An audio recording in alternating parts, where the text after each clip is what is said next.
যে প্রশ্নটা ছিল হচ্ছে যেভাবে চাচ্ছি সেভাবে পারছে কিনা, যেই দায়িত্বেই আছেন আসলে সেই দায়িত্বটা যদি আসলে উনি একদম সততার সাথে এটা পালন করেন আসলে ডেফিনেটলি আসলে অনেক ভালো। এখন আপনারা এনজিও মার্কা সরকার করে আপনারা ভাগ বাটোয়ারার ক্ষেত্র বসাবেন। সরকার যেমন গঠন করেছি নামাইতে বেশি সময় লাগবে না। ডক্টর ইউনূস বর্তমান সরকার দেশ চালাতে পারবে না। দেশের বিভিন্ন স্থানে সুষ্ঠু মর্যাদায় সাবেক প্রধানমন্ত্রী শেখ হাসিনাকে দেশে ফিরিয়ে আনার জন্য বিক্ষোভ মিছিল করছে আওয়ামী লীগের সমর্থকরা।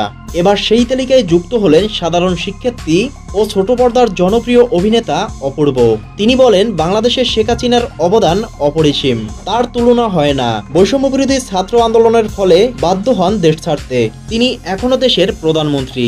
আমি চাই শেখ হাসিনা দেশে ফিরে আসুক, আবারও তিনি সৎ মন মানসিকতা নিয়ে দেশ পরিচালনা করুক। তার কিছু অসৎ কর্মীর জন্য গত 5ই আগস্ট তাকে দেশ ছাড়তে হয়েছে।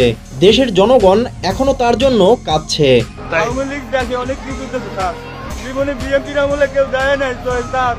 এছাড়াও অন্তর্বর্তী সরকারের উপদেষ্টাদের কার্যক্রম দেখে দেশের জনগণ মোটেও সন্তুষ্ট নয়।